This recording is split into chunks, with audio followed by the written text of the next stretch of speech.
ये कहानी captain Richard Philips की जिंदगी की सच्ची कहानी है कि कैसे उन्होंने समुद्री लुटेरों से अपने जहाज पर अपने लोगों की जान बचाई और जब वो उन्हें पकड़ कर ले गए तो किस तरह से उन्होंने इस पूरी सिचुएशन का सामना किया।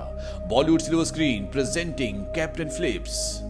कहानी की शुरुआत होती है सोमालिया के बीच से, जहां पर कुछ लोग आते हैं। इन सब के पास गन्स होती है और बीच पर जो लोग रहते हैं वो उनको बोलते हैं कि तुम्हें इस बार समंदर से बड़े जहाज को पकड़ कर लाना होगा।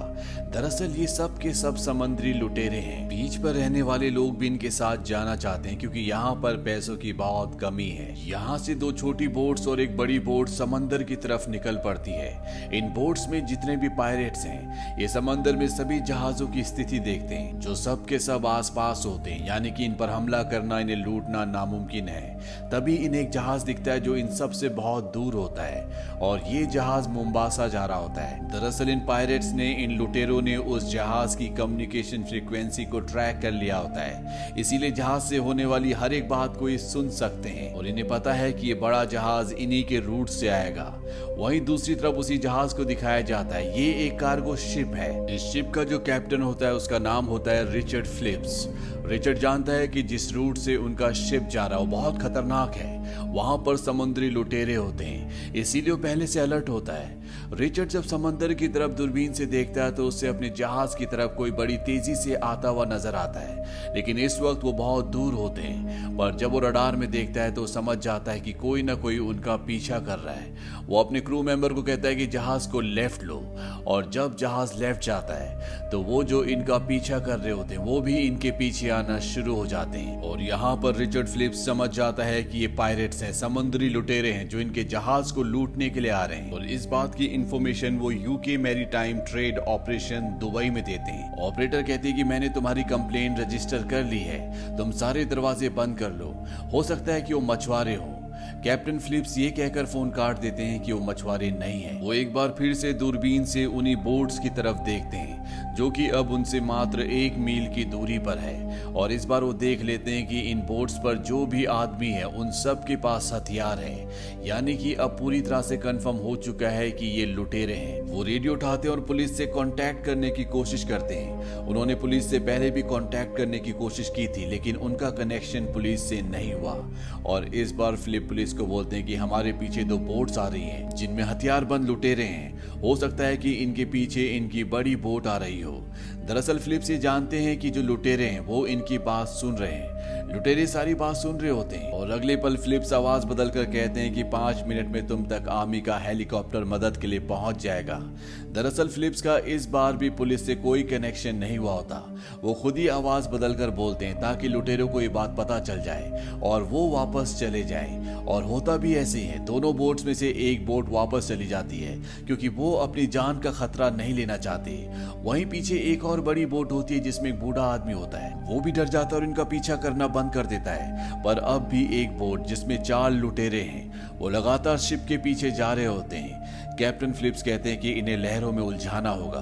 वो शिप की स्पीड कम कर देते, उसे राइट और लेफ्ट ले जाते हैं जिससे बहुत बड़ी बड़ी लहरें बनती हैं और लहरों के प्रेशर की वजह से इन 4 लुटेरों की बोट का इंजन खराब हो जाता है।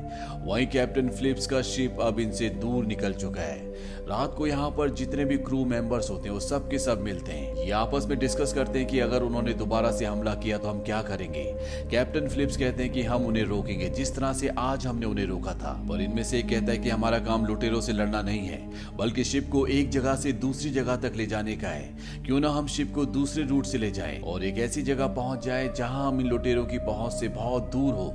वैसे भी अगर हम शिप को पूरी स्पीड से चलाएं तो 8 घंटों में हम 100 से 150 मील का सफर तय कर सकते हैं। कैप्टन फिलिप्स सबको समझाते हैं कि अफ्रीका के जिस इलाके में हम इस वक्त हैं यहाँ पर लुटेरों के 5 अलग अलग ग्रुप्स काम करते हैं। हर 300 मील पर हमें लुटेरों का सामना करना पड़ेगा, इसीलिए हमें अपनी सही डेस्टिनेशन यानी कि मोम्बासा की तरफ जाना चाहिए और ये उसी तरफ निकल पड़ते हैं।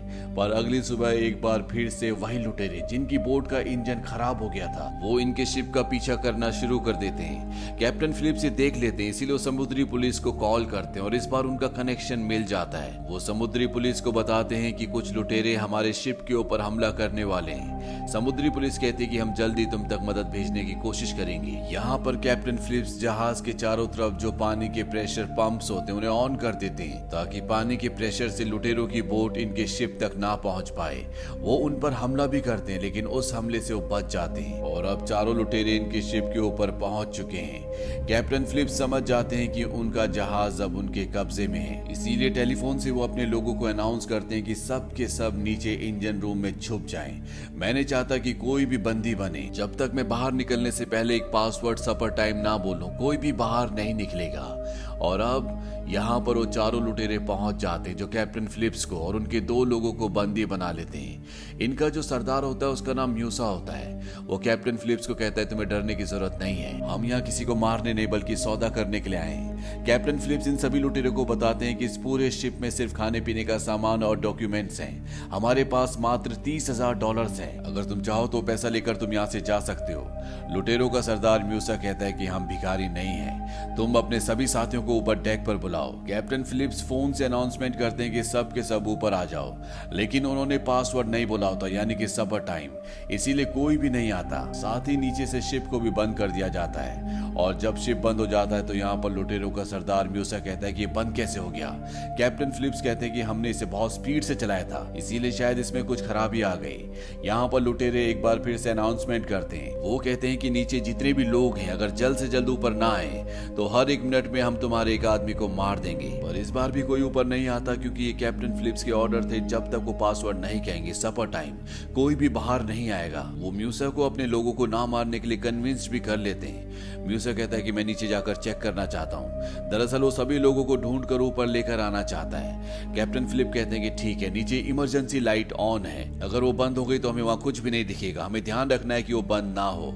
और ये कहते हुए उनके हाथ में जो वॉकी टॉकी होता है वो उसका बटन ऑन कर देते हैं। इसीलिए नीचे इंजन रूम में जितने भी लोग छुपे होते हैं वो सब के सब ये बात सुन लेते हैं। वो समझ जाते हैं कि उन्हें इमरजेंसी लाइट को बंद करना होगा, नहीं तो वो लोग यहाँ पर आकर इन्हें ढूंढ लेंगे। इनमें से एक आदमी जनरेटर बंद करने के लिए निकल जाता और दूसरा पानी लेने के लिए। वहीं दूसरी तरफ कैप्टन फिलिप्स, म्यूसा और एक और आदमी, ये तीनों के तीनों नीचे आना शुरू करते हैं। कैप्टन फिलिप्स जानबूझकर उसे उस जगह ले जा रहा होता है जहाँ पर वो नहीं है, पर म्यूसा वहीं पर लगे हुए एक मैप को देख लेता है जिससे उसे पता चलता है कि इंजन रूम सबसे आगे है। वो फिलिप्स से कहता है कि मुझे सबसे पहले इंजन रूम में जाना है क्योंकि सारी खराबी, सारी गड़बड़ी वहीं से हुई है। फिलिप्स कहता है कि ठीक है, लेकिन सबसे पहले हमें पीने के लिए पानी लेना होगा क्योंकि वहां पर लाइट नहीं है और इंजन रूम बहुत ज्यादा गर्म होगा। अब ये तीनों के तीनों नीचे पानी लेने के लिए जाते हैं। वहां पर पहले से वो आदमी होता है जो पानी लेने के लिए यहाँ पर आया होता है। फिलिप्स उसे देख लेता है। वो कोल्ड स्टोरेज के अंदर छुपा होता है जहाँ पर अंधेरा भी होता है। और जब म्यूसा का आदमी अंदर आ रहा होता है, फिलिप्स उसे कहता है कि तुमने पैरों में कुछ भी नहीं पहना, तुम्हें चोट लग सकती है। इसके बाद ये तीनों के तीनों यहाँ से निकल जाते हैं। फिलिप्स अपने आदमी को बचा लेता है, लेकिन उस आदमी ने सुन लिया होता है कि फिलिप्स ने कहा है कि उसने पैरों में कुछ भी नहीं पहना। इसीलिए वो वॉकी टॉकी से इंजन रूम में छुपे हुए अपने सभी साथियों को बता देता है कि जो लोग तुम्हारी तरफ आ रहे हैं उन्होंने पैरों में कुछ नहीं पहना, तुम दरवाजे पर कांच बिखेर देना ताकि वो जख्मी हो जाए। वो लोग ऐसे ही करते हैं। और जब फिलिप्स, म्यूसा और उसका आदमी उस तरफ जाते हैं तो म्यूसा के आदमी के पैरों में कांच चुभ जाता है जिससे उसके पैर जख्मी हो जाते हैं। अब ये तीनों के तीनों इंजन रूम के अंदर है जहां पर सभी लोग छुपे हुए हैं। पर तभी यहाँ पर लाइट चली जाती है क्योंकि बाहर जो आदमी गया था उसने जनरेटर ऑफ कर दिया होता है। म्यू से लाइट ऑफ होने की वजह से गुस्सा हो जाता है और फिलिप्स से पूछता है कि सब क्या हो रहा है। फिलिप्स कहता है कि मुझे कुछ नहीं पता, मैं तुम्हारे साथ हूँ, हमें ऊपर चलना चाहिए क्योंकि अंधेरे में हम यहाँ पर किसी को नहीं ढूंढ सकते। म्यू से कहता है कि मैं तुम्हारे दोस्तों को, तुम्हारे साथियों को ढूंढ कर रहूंगा। म्यूसी का जो साथी है जिसका पैर कटा हुआ है उसे बहुत दर्द हो रहा होता है, इसीलिए म्यूसी फिलिप्स से कहता है कि तुम इसे लेकर ऊपर जाओ, मैं तुम्हारे साथियों को ढूंढता हूँ। फिलिप्स और म्यूसी का साथी ऊपर चले जाते हैं और यहाँ इंजन रूम में म्यूसी फिलिप्स के साथियों को ढूंढना शुरू कर देता है, पर फिलिप्स के साथी उसे बंदी बना लेते हैं। वहीं दूसरी तरफ कैप्टन और म्यूसी का जो साथी होता है वो दोनों के दोनों ऊपर कंट्रोल रूम तक पहुंच चुके हैं और तभी इंजन रूम से क्रू मेंबर रेडियो पर लुटेरों को एक संदेश भेजते हैं। वो कहते हैं कि तुम्हारा लीडर हमारे पास है, अगर तुम चाहते हो कि जिंदा रहे तो तुम्हें कैप्टन फिलिप्स को और बाकी के लोगों को छोड़ना होगा। कैप्टन फिलिप्स रेडियो पर म्यूसी से बात करते हैं। वो कहते हैं कि मुझे पता है कि तुम्हारी बोट तुम्हारे पास नहीं है, हम तुम्हें यहाँ से लाइव बोट दे सकते हैं, साथ ही शिप में जो $30,000 है वो भी तुम लेकर जा सकते चाहते हो, बस इस खेल को यहीं पर खत्म कर दो। म्यूसे इस डील के लिए मान जाता है। इसके बाद कैप्टन फिलिप्स $30,000 निकालते हैं। साथ ही साथ वो यहाँ पर जो 3 लुटेरे हैं उनमें से एक को लाइफ बोट को ऑपरेट करना सिखाते हैं कि किस तरह से इसे समुंदर में उतारना है। म्यूसे के लोग कहते हैं कि म्यूसे को छोड़ दो। म्यूसे को छोड़ दिया जाता है। म्यूसे लाइफ बोट के अंदर आ जाता है और तभी वो अपने पीछे वाले साथी को इशारा करता है। इशारा मिलते वो आदमी गन के पीछे वाले हिस्से से फिलिप्स के ऊपर हमला करता है। ये लाइफ बोट का दरवाजा बंद कर देते हैं और लाइफ बोट को समंदर में उतार देते हैं। यानी कि इन 4 लुटेरों ने कैप्टन फिलिप्स को अगवा कर लिया और उन्हें अपने साथ ले जा रहे हैं। पर जो बड़ा शिप होता है वो भी लगातार उस छोटी सेफ्टी बोट के पीछे जा रहा होता है, क्योंकि क्रू मेंबर्स नहीं चाहते कि कैप्टन फिलिप्स उनकी आंखों से ओझल हो। वहीं ये बात अब यूएस नेवी को भी पता चल जाती है और बहुत जल्द वो अपने ड्रोन्स यहाँ पर भेज देते हैं जिनमें कैमरास लगे होते हैं। वो लगातार लाइफ बोट को देख रहे होते हैं। दरअसल ये लाइफ बोट अब सीधा सोमालिया जा रही है, जहाँ के सारे लुटेरे हैं। वहां जाकर ये उस कंपनी से जिस कंपनी के लिए कैप्टन फिलिप्स काम करते हैं उनसे पैसों की मांग करेंगे। साथ ही साथ में चारों लुटेरे आपस में लड़ना भी शुरू कर देते हैं, क्योंकि इनके पास जो इनका नशीला पदार्थ होता है वो भी लगातार खत्म हो रहा होता है। इसीलिए आपस में इनके बीच में टेंशन बढ़ना शुरू हो जाती है। अब इनसे यूएस नेवी के शिप के कंट्रोल रूम से कांटेक्ट किया जाता है, जो अब पास ही पहुंच चुका है, जिसे देखकर ये चारों लुटेरे पूरी तरह से घबरा जाते हैं। यूएस नेवी के कमांडर बोलते हैं कि देखो, हम तुम्हें यहाँ से जाने देंगे, बस तुम कैप्टन फिलिप्स को छोड़ दो। म्यूसे घबरा कर कहता है कि हम कोई आतंकवादी नहीं है, हम मामूली मछुआरे हैं। पर वो कैप्टन फिलिप्स को छोड़ना भी नहीं चाहता। वो कहता है कि हम कैप्टन फिलिप्स को तभी छोड़ेंगे जब तुम हमें $10 मिलियन दोगे। म्यूसे को बताया जाता है कि ये इतना आसान नहीं है, इसमें वक्त लगता है, लेकिन तब तक हम तुम्हें खाना और पानी देने आना चाहते हैं। म्यूसे इस बात के लिए मान जाता है क्योंकि उनके पास खाना और पानी दोनों की कमी होती है। कुछ ही देर बाद यूएस नेवी की 2 छोटी-छोटी बोट्स इन तक पहुंच जाती है। वो कहते हैं कि हम पहले कैप्टन फिलिप्स को देखना चाहते हैं। वो कैप्टन फिलिप्स को बाहर लेकर आते हैं। कैप्टन फिलिप्स यूएस नेवी से पूछते हैं कि मेरे परिवार को पता है कि मैं कहां पर हूं। यूएस नेवी कहती है कि हाँ, हम उन्हें पल पल की खबर दे रहे हैं। कैप्टन फिलिप्स कहते हैं कि मेरे परिवार को पता होना चाहिए कि मैं लाइफ बोट में सीट नंबर 15 पर हूं। दरअसल ये एक तरह से यूएस नेवी को इंडिकेशन होता है कि वो लाइफ बोट के अंदर सीट नंबर 15 पर बैठे हुए हैं। वहीं म्यूसे का साथी जब देखता है कि म्यूसे लगातार नेवी वालों से बात कर रहा है, तो वो कैप्टन फिलिप्स के कान के पास गोली चलाता है और म्यूसे को अंदर आने के लिए बोलता है। वो कहता है कि तुम्हें उनसे ज्यादा बात करने की जरूरत नहीं है। यहाँ पर जब नेवी वाले गोली की आवाज सुनते हैं तो वो अपनी बोट्स को वापस बुला लेते हैं। इसके बाद एक बार फिर से म्यूसे को रेडियो पर कॉल किया जाता है, ये जानने के लिए कि कैप्टन फिलिप्स ठीक है कि नहीं। कैप्टन फिलिप्स कहते हैं कि मैं ठीक हूँ। यहाँ पर अब रात हो जाती है और बहुत जल्द अब ये सोमालिया पहुंच जाएंगे।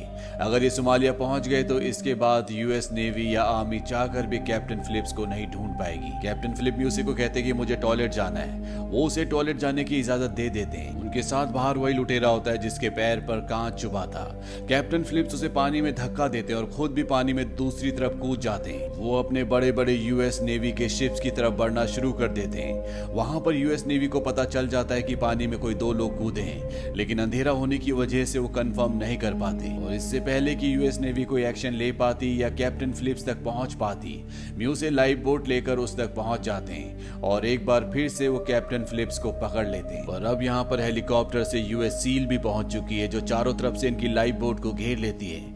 इन्हें बताया जाता है कि तुम चाहे कुछ भी कर लो, तुम्हें सोमालिया नहीं जाने दिया जाएगा। अगर तुम कैप्टन फिलिप्स को छोड़ देते हो तो हम तुम्हें यहाँ से जाने देंगे। पर ये लुटेरे जानते हैं कि ऐसा कुछ भी होने वाला नहीं है, इसीलिए म्यूसे गन पॉइंट पर कैप्टन फिलिप्स को बाहर ले जाता है। इसके बाद वो रेडियो पर कहता है कि अगर किसी ने जरा सी भी चालाकी की तो मैं इस कैप्टन को मार दूंगा। वहां से एक दूसरा ऑफिसर बताता है कि हमने तुम्हारे बॉस से बात कर ली है। साथ ही साथ वो इन चारों के नाम और पूरी आईडी भी बताता है। वो कहता है कि हम तुमसे सौदा करने के लिए तैयार हैं, पर तुम में से एक को हमारे पास आना होगा। म्यूसे वहां जाने के लिए तैयार हो जाता है। अगले पल यहाँ पर यूएस नेवी की 2 बोट्स आ जाती हैं और वो लुटेरों की लाइफ बोट पर एक रस्सी बांध देते हैं ताकि इनकी बोट उनके कंट्रोल में रहे। साथ ही साथ वो इनकी बोट पर एक डिवाइस भी लगा देते हैं ताकि जो भी ये बातें अंदर करे वो सब के सब ये सुन सकें। यूएस नेवी वाले कैप्टन फिलिप को पहनने के लिए एक ड्रेस देते हैं और कहते हैं कि तुम अपनी जगह पर वापस बैठ जाना, और म्यूसे को यहाँ से लेकर चले जाते हैं। इसके बाद बचे हुए 3 लुटेरों की लाइफ बोट की तरफ बड़ी बड़ी लाइट्स जला दी जाती हैं, जिससे उन्हें आगे कुछ भी नहीं दिखता। और और सामने यूएस आर्मी के शिप पर जो स्नाइपर्स होते हैं वो इन्हें निशाने पर लेने की कोशिश करते हैं, पर सब के सब निशाने पर नहीं आते। अब वो इनकी लाइफ बोट को अपनी तरफ खींच भी रहे होते हैं। लुटेरे इस बात को माइंड नहीं करते क्योंकि इनका एक आदमी उन्हीं के पास है, साथ ही साथ इनकी डील भी होने वाली है। वहीं कैप्टन फिलिप्स को लगता है कि अब वो नहीं बचेंगे क्योंकि यहाँ पर टेंशन बहुत ज्यादा बढ़ चुका होता है और वो अपने परिवार को लेटर लिखते हैं। तभी एक लुटेरा उन्हें देख लेता है, उनके आपस में हाथापाई होना शुरू हो जाती है और जल्दी ये फिलिप्स को कंट्रोल कर लेते, उसके हाथ बांध देते, साथ ही आंखों में पट्टी भी बांध देते हैं। और ये लुटेरे समझ चुके हैं कि इनके साथ खेल खेला जा रहा है और इनमें जो सबसे खतरनाक और सबसे बड़ा लुटेरा होता है वो तय करता है कि वो फिलिप्स को शूट कर देगा, जबकि दो लुटेरे होते हैं वो ऐसा नहीं चाहते। वहीं अमेरिकन स्नाइपर्स जिन्होंने इन्हें निशाने पर लिया हुआ है, उनके निशाने पर अभी दो होते हैं। अब इन्हें ऑर्डर मिलते हैं कि इनकी बोट को खींचना बंद करो और जैसे वो लाइफ बोट को खींचना बंद करते हैं उनकी लाइफ बोट पर एक झटका लगता है जिससे तीनों के तीनों लुटेरे निशाने पर आ जाते हैं और स्नाइपर्स उन तीनों को एक साथ मार देते हैं। इसके बाद कैप्टन फिलिप्स को रेस्क्यू कर लिया जाता है। हालांकि वो अभी भी एक गहरे सदमे में होते पर उनकी जान बच चुकी है। इसी के साथ ये कहानी खत्म हो जाती है। म्यूसे जिसे यूएस नेवी ने पकड़ लिया था उसे 33 सालों की सजा दी जाती है। आज भी वो जेल में है। ये कैप्टन रिचर्ड फिलिप्स की जिंदगी की सच्ची घटना है जो सन 2009 में घटी थी और सन 2013 में इस पर फिल्म बनी थी कैप्टन फिलिप्स। IMDb पर इस फिल्म की रेटिंग है 7.8। इस फिल्म का बजट था $55 मिलियन और बॉक्स ऑफिस पर इसने कमाई की थी $220 मिलियन की। उम्मीद करते हैं कि सच्ची कहानी आपको पसंद आई होगी।